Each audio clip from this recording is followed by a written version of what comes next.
Bonjour les amis, vous êtes avec les Gilets jaunes constituants Pays de l'Uropois. Nous sommes avec Jean-Pierre Crépin, lanceur d'alerte, économiste, franc-tireur. Tu avais vu déjà en 2005 ce qui allait se passer en 2008. Merci de nous recevoir. Le but de cette interview, c'est de creuser le concept de la valeur travail et pourquoi la valeur travail, c'est de la merde. Travailler pour consommer, dépasser le travailler pour consommer. Et pourquoi il y a énormément de structures politiciennes avec tous les économistes rémunérés à la gamelle qui sont autour et qui sont dans ce cul-de-sac de réflexion. Merci de nous recevoir, c'est à toi. Alors, juste, on peut faire le plan du live. Oui. La première partie, ça serait l'origine marxiste de la valeur travail, la définition de la valeur travail. La deuxième partie, c'est le tournant 1980-1990, la financiarisation de l'économie. La troisième partie, ça serait le dualisme productif, vers quoi on s'achemine, la société actuelle. La quatrième partie, c'est pourquoi la France Insoumise, le RN, Zemmour, le Modem, Attaque, les altermondialistes, etc. n'ont rien compris à l'économie selon ton point de vue, parce qu'ils ont la mauvaise grille de lecture. Oui, l'ancienne grille de lecture. Et en conclusion, une invitation à travailler sur autre chose. Absolument. D'autres concepts. On reviendra sur ces concepts-là. C'est à toi, première partie. Donc, la valeur travail, c'est de la merde. Oui. Alors, le travailler pour consommer, c'est de la merde. L'origine marxiste de cette définition de la valeur travail. Absolument. Alors, moi, bon, quand je dis, moi, la valeur travail, c'est de la merde, entendons-nous bien, aujourd'hui, en grille de lecture, que ce soit l'ensemble des partis politiques ou des acteurs, la valeur travail, la valeur travail, la valeur travail. Il faut absolument occuper les gens, la valeur travail, leur redonner la valeur travail. On entend sans arrêt dire ah oui mais les gens veulent plus, les jeunes veulent plus travailler, où sont des assistés, on est dans un pays d'assistés, etc., etc. Donc une valeur travail. Et pour moi l'erreur, moi tout mon travail en tant qu'économiste ou plutôt même en tant que nécronomiste, puisque repose sur ce que Marx appelle la domination du travail mort. C'est-à-dire l'automatisation, la robotisation, le travail finalement non consommé. Donc pourquoi tous ces gens font pour moi une erreur énorme à essayer de vendre cette valeur travail? C'est tout simplement parce que le travail au fil des ans, et ce depuis les années 80, la part du travail dans le processus de valorisation du capital n'a cessé de diminuer. Avec la concurrence, la mondialisation, dans les années 80, qui a été évidemment la naissance du capitalisme financier. Excuse-moi, juste pour revenir au plan, l'origine marxiste de la valeur travail.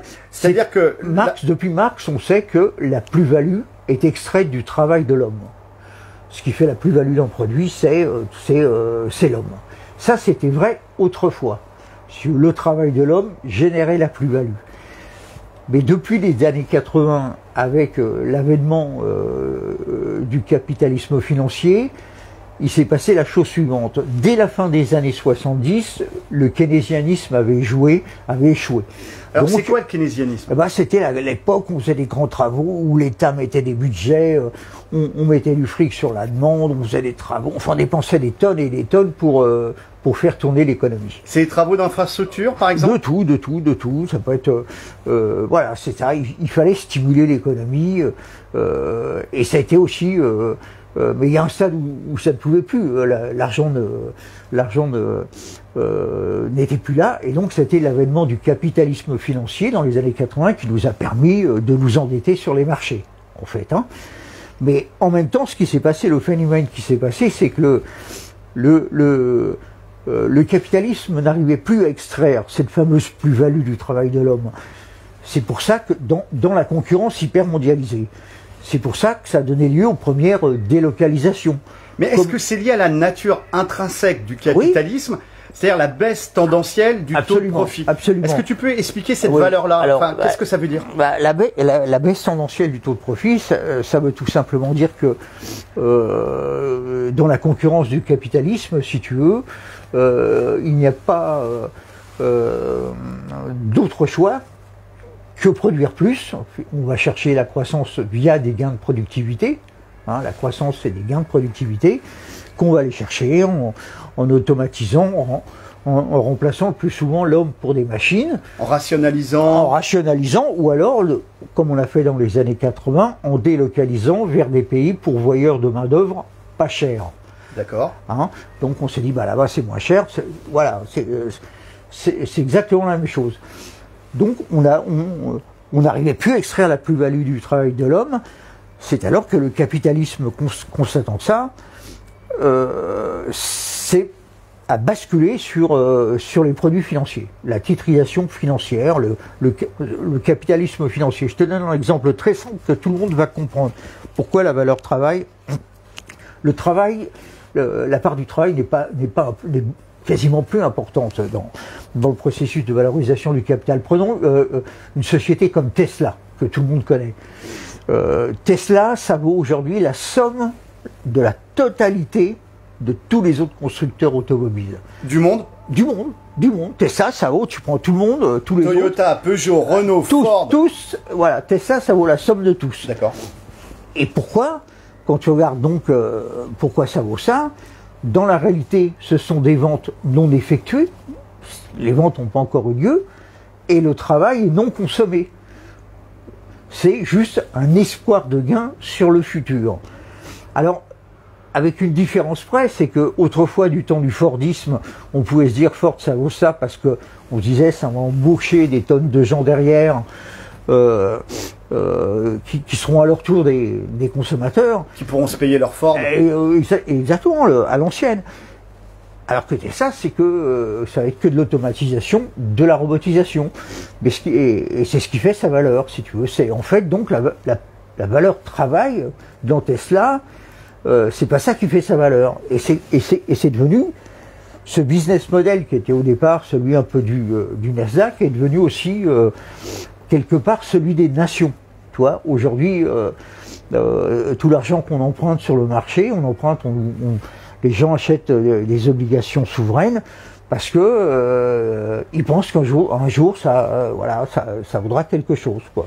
Alors, est-ce que ça a commencé avec Pompidou et la dette de l'État français? On va aller sur les marchés pour s'endetter et on va arrêter de s'endetter auprès de nous-mêmes à taux zéro. Ça a surtout commencé, là, s'il faut bien le dire, avec François Mitterrand. C'est la gauche qui est en partie...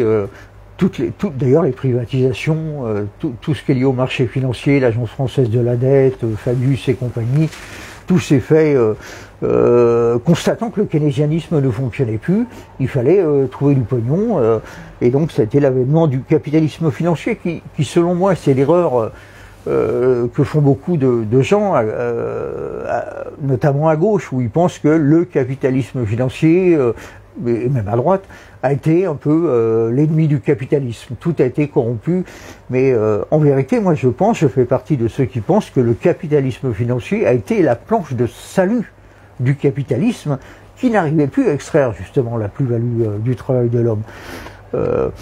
C'est aujourd'hui ceux qui te disent ah bah moi je vais il faut combattre le capitalisme financier pour revenir. C'est comme si tu me disais j'ai trouvé un moyen de mettre mes chaussettes après avoir mis mes chaussures. C'est totalement impossible. Aujourd'hui, la valorisation du capital se fait non pas par le travail, comme je te l'ai dit en citant l'exemple de Tesla, mais par les produits financiers. Alors, on s'achemine vers quel type de société? Alors, pour moi, c'est très clair. Pour moi, c'est hyper clair. Ça va pas faire plaisir à beaucoup de monde, mais on va vers une économie qui est en fait l'économie de ce que vivent ce qu'on appelle les pays en voie de développement. Nous, on est un pays développé.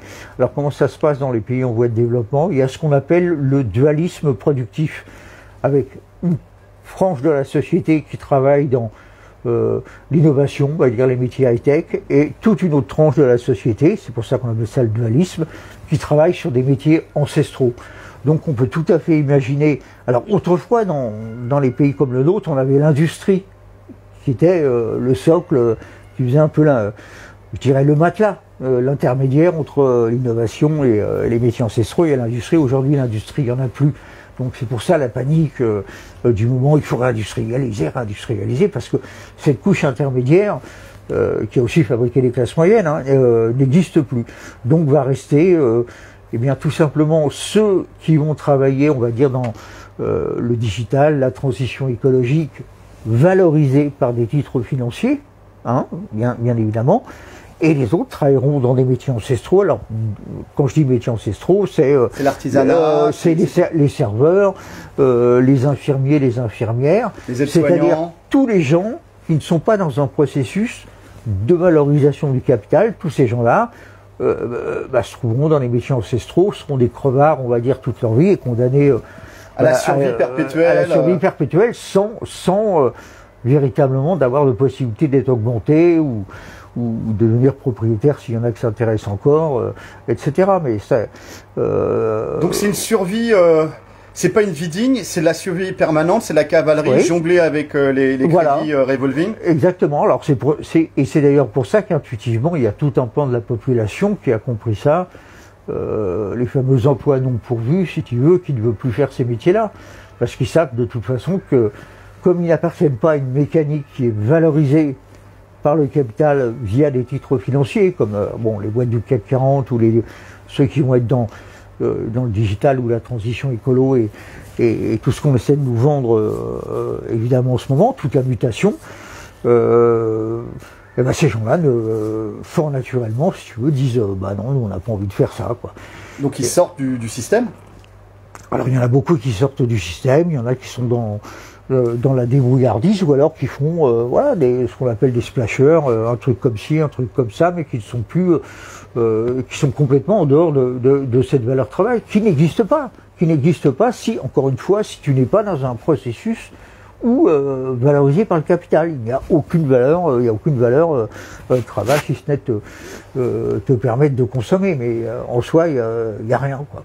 Alors, là, la partie suivante, c'est pourquoi les altermondialistes, qui sont pour la mondialisation, mais une autre forme de mondialisation, attaquent le cercle des économistes, Nikonov, le Modem, la France Insoumise, le RN. Pourquoi Renaissance, tout ça, tous ces grands partis n'arrivent pas à dépasser le travail.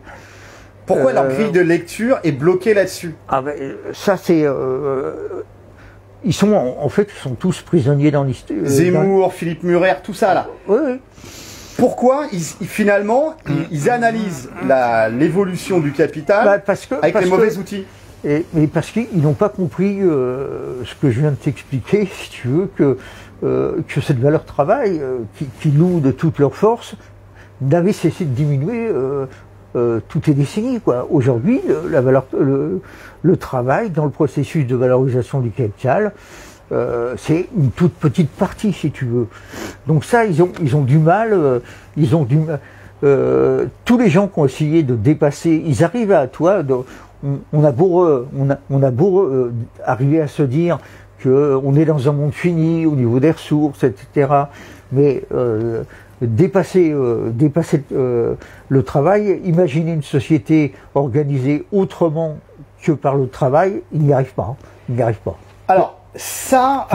à part quelques-uns, mais c'est ultra marginal. Parce que là, avec cette grille de lecture, on va dans le mur, c'est-à-dire l'impasse du chaos social, la névrose du consommateur, du producteur / consommateur. En France, on est le premier consommateur d'alcool, de joints et de médoc, pour simplement arriver à la fin de la semaine. Il y avait un écrivain américain, Robert A.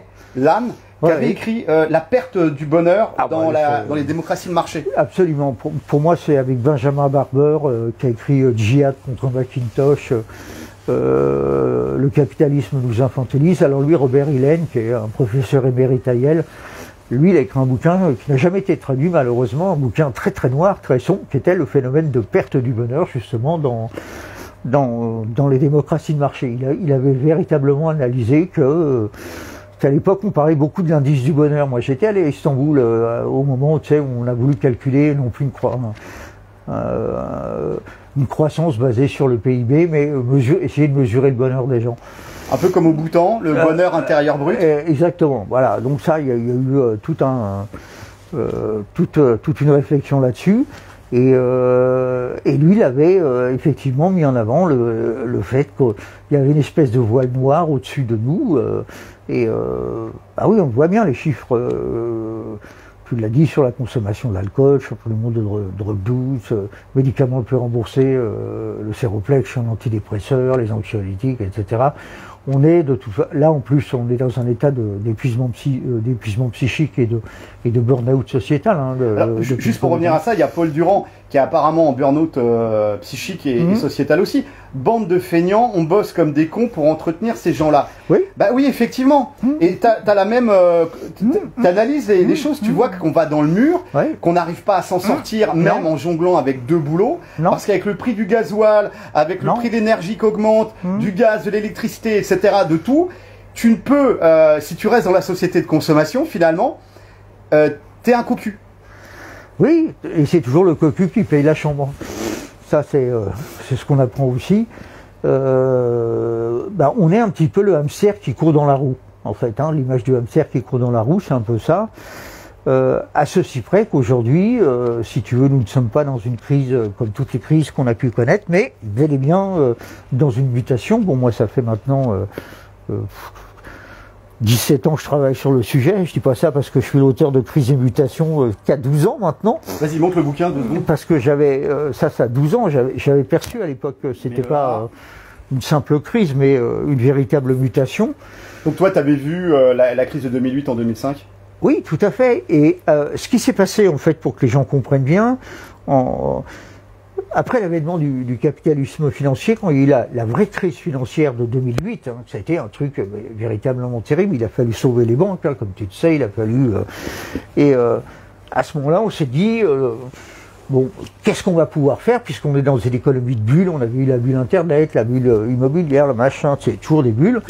Quelle va être la prochaine bulle? Quel va être le prochain endroit où on va faire s'agglutiner les gens? Et là, on s'est dit en 2008, puisque bon, c'était mort, les subprimes et tout, on s'est dit on va faire la bulle verte. On appelait ça la bulle verte à l'époque, tu vois. C'est-à-dire, on s'est dit, on va revendre tout à tout le monde avec un petit euro à l'envers. C'était le moyen de revendre tous les produits à tout le monde. La promesse d'un monde meilleur. Donc tout le monde est parti là-dessus un peu en 2008. Mais pour qu'une bulle, si tu veux, prenne son essor et son envol, il faut à la fois qu'il y ait une demande des consommateurs, un appareil de production, donc une offre aussi, et aussi le troisième niveau, donc une titrisation financière, donc des produits financiers qui incitent les gens à investir dans cette bulle verte. Alors en 2008, bon, tu l'as vu à l'époque, on a vu l'irruption d'un peu de magasins bio, on a vu des petites choses comme ça. Mais c'était réservé aux bobos, quoi, tu vois, la bulle verte. Et puis... Et comment se payer du bio quand déjà t'arrives voilà. Donc, et il te reste 5 balles, tu vois, comment, enfin... Alors on s'est dit, bon, c'est pas grave, une mutation, normalement, ça se fait sur 20 ans, hein, donc c'est une génération. Donc on s'est dit, bon, la bulle verte. Et puis, côté financier, si tu veux, les banques avaient beaucoup de mal à mettre en place des titres financiers qui valorisaient l'écologie, etc.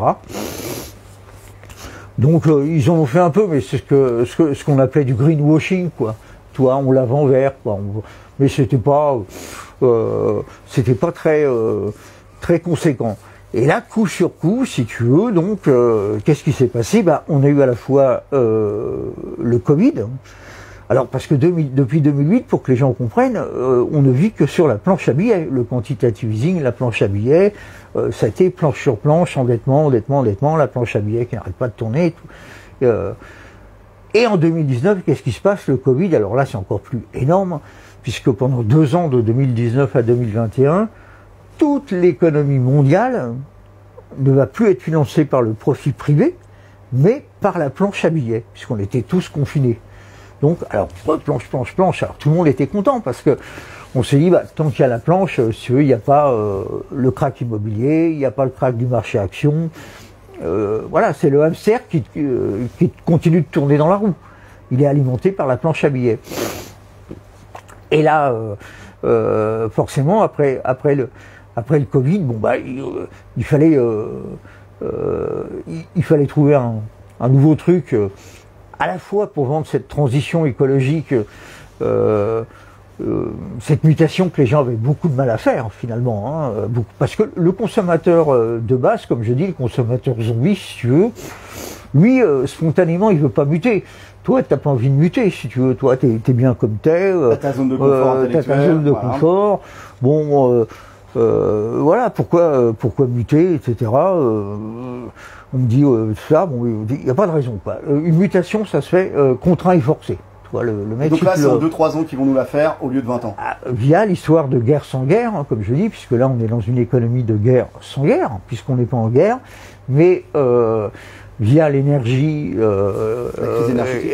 voilà, les matières premières, etc. Tout ceci, donc, va servir, encore une nouvelle fois, à faire tourner la planche à billets, si tu veux, pour cette mutation, parce que là, on va être obligé de la faire, cette mutation. Là, tu vas là, t'es dans on est dans la gestion court-termiste. Là, il y en a pendant 3 mois, il y a des mesures. En janvier, quand tu vas voir, une fois le bouclier tarifaire enlevé sur l'électricité et sur le reste, là, tu vas déchanter. Tout le monde va déchanter. Alors, la dernière partie c'est ça, la guerre sans guerre, ça nous sert d'alibi, si tu veux, pour nous vendre une transition écologique que les élites ne veulent pas financer et qui vont faire financer par, comme d'habitude, par les plus pauvres, quoi.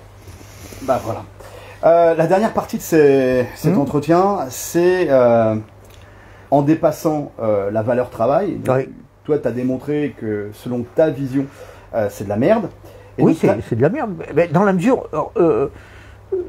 où c'est pas valorisé financièrement, quel intérêt t'as aller travailler, la seule chance, passer 2 heures par jour dans les embouteillages, te ruiner la santé avec le management au profit et le micromanagement à l'entrepôt. Si tu n'es pas dans ce processus de travailler dans une boîte qui est valorisée par le capital via la finance, tu vas rester crevard toute ta vie. Et puis voilà, tu n'as aucun intérêt à travailler. Alors quand je dis ça, évidemment qu'ils vont s'en apercevoir, parce que Macron, tu l'as entendu, sa stratégie, c'est le taux d'emploi, le plein emploi. Lui, c'est un négationniste du chômage. Lui, comme il le dit, tu as qu'un peu du boulot, tu traverses la rue, etc. C'est un négationnisme du chômage. Il ne comprend pas que, toi, qu'on n'ait pas envie de travailler, ça déjà, ça c'est sûr que ça le dépasse, mais qu'on n'a pas envie de faire un travail qui tout simplement qui nous amène dans le mur. Très mal payé. Si le 20 du mois ou le 15 du mois ou le 10 du mois, on est déjà dans le mur, à quoi ça sert de jouer dans le système? Alors, d'où son annonce phare là de faire bosser 15 heures par semaine les gens au RSA. En fait, ça vise tout simplement à faire dégonfler le nombre de gens pour les sortir du RSA, quoi. Le fait d'avoir 15 heures à consacrer par semaine à 5 € de l'heure, donc en dessous du SMIC, il y a beaucoup de gens qui vont sortir du RSA. Voilà. Et puis après, il y aura le travail des taulards. Après, il y aura le travail des taulards. Moi, ça j'en suis sûr, qu'il ne sera pas sur la base du volontariat comme actuellement. Mais à un moment, au rythme où va la société, on finira par dire aux taulards, effectivement, il va falloir travailler pour payer votre détention.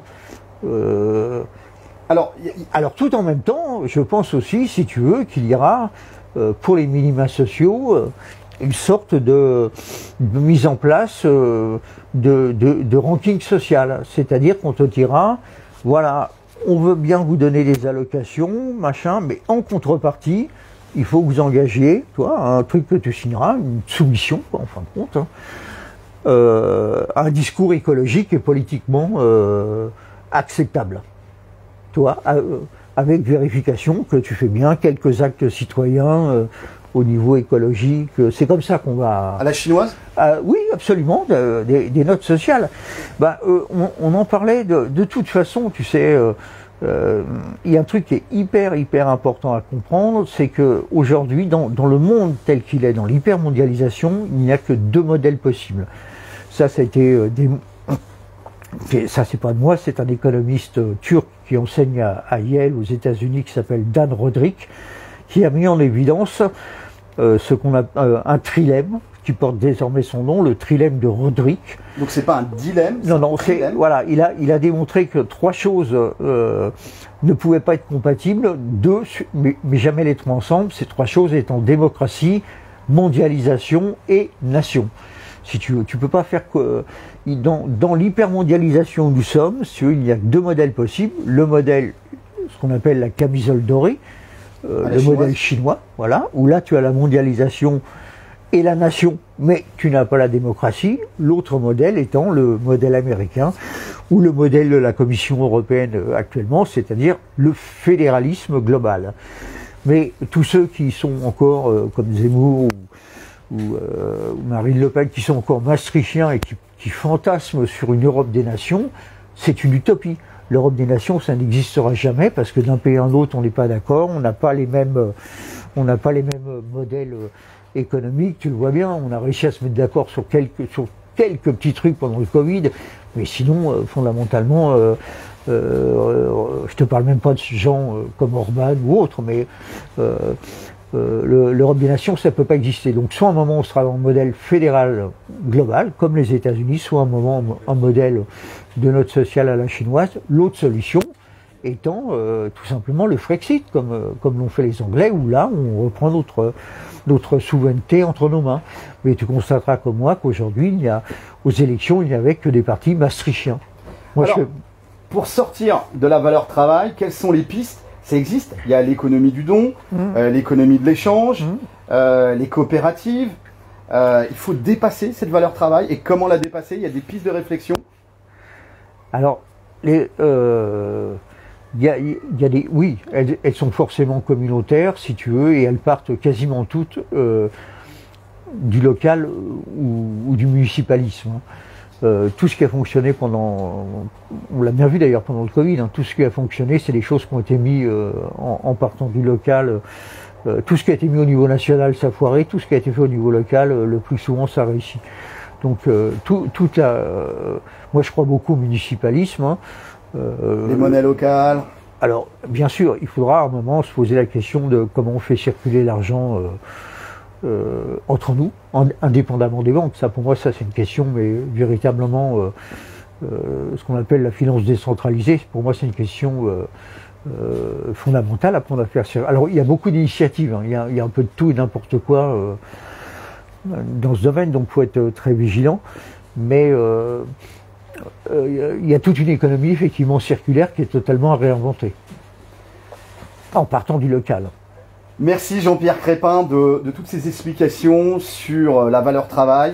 Qui n'existe pas. Ah, oui. Et le dépassement de la valeur travail. Et donc un appel aux économistes, aux pseudo-économistes bien rémunérés, les universitaires, qui se font acheter après par les partis politiques. Oui, pour faire un programme politique. Je te donnerai qu'un exemple concret. Regarde Nicolas Bouzou qu'on voit sur les plateaux télé, il est pote avec Macron, il paraît que c'est lui qui a fait le programme de Marine Le Pen. Voilà. Tout est dit, force et honneur, on lâche rien les amis, à très bientôt. Salut.